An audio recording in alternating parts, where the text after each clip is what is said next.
Hallelujah. Shalom to you all. అందరికీ వందనములండి. మరి ఒక మంచి రోజులోనికి మీ అందరికీ వెల్కమ్. ఈరోజు ఎవరైతే birthdays and marriage anniversary celebrate చేసుకుంటున్నారో వారందరికీ దేవుని దీవెనలు ఆశీర్వాదములు మెండుగా కలుగును కాక. మనందరి తరపున best wishes, many more happy returns of the day.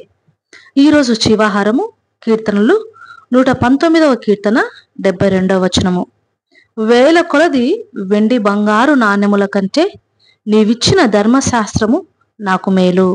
Psalms chapter 119 verse 72.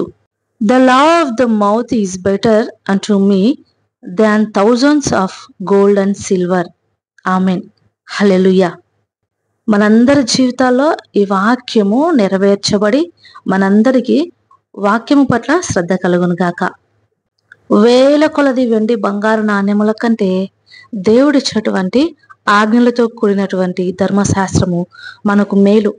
ఈ లోకంలో ఏమి సంపాదించుకున్నా, ఇప్పుడు బంగారం ₹1,00,000 అయింది కదండి, 10 grams. అలాగే ప్రతిదీ కూడా రేట్లు పెరుగుతూ పోతున్నాయి. అందరూ దాన్ని సమకూర్చుకుంటున్నారు. ఇంకా ఎక్కువ కాస్ట్ పెరిగే ప్రమాదం ఉందని.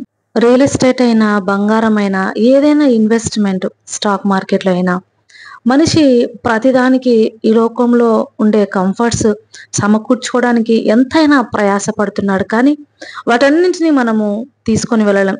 ఎలా వచ్చామో అలాగే వెళ్తామని అందరికీ తెలుసు. అసలైన దానిని సంపాదించుకోవడానికి మనిషి ప్రయాసపడడం లేదు. ఈ లోకంలో దేవుణ్ణి మన వెంట తీసుకెళ్ళలేం. కానీ దేవుడిచ్చిన ఆజ్ఞలను మనము సంపాదించుకున్నట్లయితే, ఆయన ఆజ్ఞల్లో ఉన్నటువంటి జ్ఞానము మనము వంట పట్టించుకున్నట్లయితే పరలోక రాజ్యానికి ఖచ్చితంగా వెళ్తాం. కీర్తన 119 66వ వచనంలో, నేను నీ ఆజ్ఞల యందు నమ్మిక ఉంచున్నాను, మంచి వివేచన మంచి జ్ఞానము నాకు నేర్పుము. శ్రమ కలుగక మునుపు నేను త్రోవ విడిచితిని, ఇప్పుడు నీ వాక్యం అనుసరించి నడుచుకొనుచున్నాను. వెండి బంగారముల కంటే జ్ఞానము కొరదైనది. అట్టి జ్ఞానము యెహోవా యందు భయభక్తులు కలిగినట వలన మనకు వస్తుంది. జీవితంలో జరిగేటువంటి అన్ని తప్పులకు, అన్ని అనర్థాలకు కారణం కేవలము జ్ఞానం లేకుండా తీసుకున్నటువంటి నిర్ణయాలే. ఒక వ్యక్తి పతనానికి బయట వాళ్ళు ఎవ్వరూ కారణం కాదు. తను చేసే నిర్ణయాలు, తను తీసుకునే డెసిషన్స్ మీదే ఆధారపడి ఉంటుంది వారి యొక్క జీవితం బాగుండడమా లేదా పడిపోవడమా అనేది. దేవుడి యొక్క జ్ఞానము మనకి ఎప్పుడు కూడా ఉన్నత స్థితిలో నిలబెడుతుంది. ఆజ్ఞలను అనుసరిస్తే కొంచెం కష్టమైనప్పటికీ మనము ఏ బాధ లేకుండా క్షేమముగా, సురక్షితంగా, సమాధానంగా మనము జీవించగలుగుతాం. ఆజ్ఞ అతిక్రమమే పాపమని వాక్యం సెలవిస్తుంది. ఆజ్ఞను మీరడం వల్లే కదా ఈ లోకంలో ఇన్ని కష్టాలు, బాధలు, శ్రమలు, పాపము ప్రవేశించడానికి కారణమైంది ఏదైనా తోటలో. అందుకే మనము ప్రతిరోజు బైబిల్ పఠనం చేసినట్లయితే దేవుని వాక్యము మన కళ్ళ ముందుగా ఉంటుంది. మనం బాసికం వల్ల దాన్ని కట్టుకొని మన హృదయమును పలకల మీద దానిని రాసుకొని దాని ప్రకారంగా నడుచుకొనగలుగుతాము. దేవుని యొక్క ఆజ్ఞను అనుసరించినట్లయితే మనం బ్రతుకుతామండి. 88వ వచనంలో, నీవు నియమించిన శాసనమును నేను అనుసరించినట్లు నీ కృపచేత నన్ను బ్రతికించుము. దేవుని ఆజ్ఞలు వింటే మనము బ్రతుకుతాము. ఆయన శాసనములు గైకొంటే మనకు సమాధానంగా ఉంటుంది. ఈ లోకంలో అన్నింటికంటే ఖరీదైనది సంపాదించుకోవడానికి ప్రయాసపడండి. ఒకడు సమస్తము సంపాదించుకొని తన ప్రాణము పోగొట్టుకుంటే వాడికేమి లాభము అంటున్నారు ప్రభు. నిజం కదా.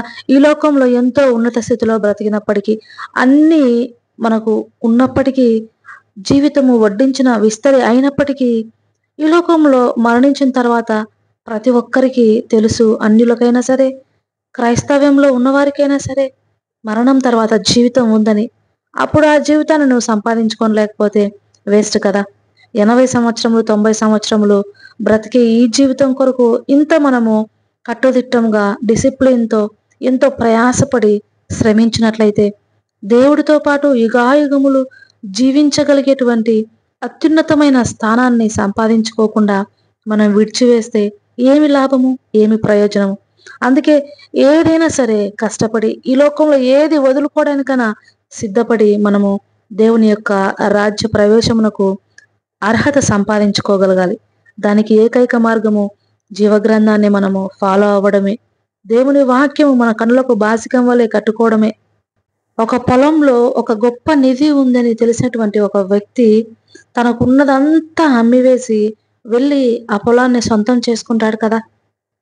అలాగే పరలోక రాజ్యం కూడా ఉందని ప్రభు సెలవిస్తున్నాడు. పరలోక రాజ్యము విలువైనటువంటి ఒక ముత్యమును పోలి ఉన్నదని ప్రభు అంటున్నారు. మరి అటువంటి దాన్ని సంపాదించుకోవడానికి ఈ లోకంలో ఎన్ని కష్టాలు వచ్చినా, ఎన్ని బాధలు వచ్చినా మనము వాటి ఏటి మీద దృష్టి ఉంచకుండా మనం పొందబో వాటి మీద మన ఆత్మీయ నేత్రంలో నిలిపి ముందుకే సాగిపోయే వారిగా ఉండాలి. అనుదినము ప్రార్థించండి. అనుదినము శాంటిఫికేషన్ అవసరము. వాక్యములో ఉదక స్థానము అవసరము. అనుదినము మనిషి యొక్క తలంపులు కేవలము పాపభరితమైనవి, అసహ్యమైనవి, వేషధారణతో నిండినవి కనుక వాటి నుండి మనము ప్రతిరోజు స్నానము చేయాలి వాక్యంలో. దాన్నే శాంటిఫికేషన్ అంటారు. ప్రభువా, నన్ను ఈరోజు శుద్ధీకరించు. ఈ రోజంతా నీకు అయిష్టమైన కార్యములు చేయకుండా నేను వాక్యమును ఖడ్గమును పట్టుకొని వచ్చే ప్రతి శోధనను ఎదిరించాల తండ్రి అని దేవుని సన్నిధిలో ప్రార్థనలో పోరాడాలి. అటు శక్తిని పొందుకోవాలి.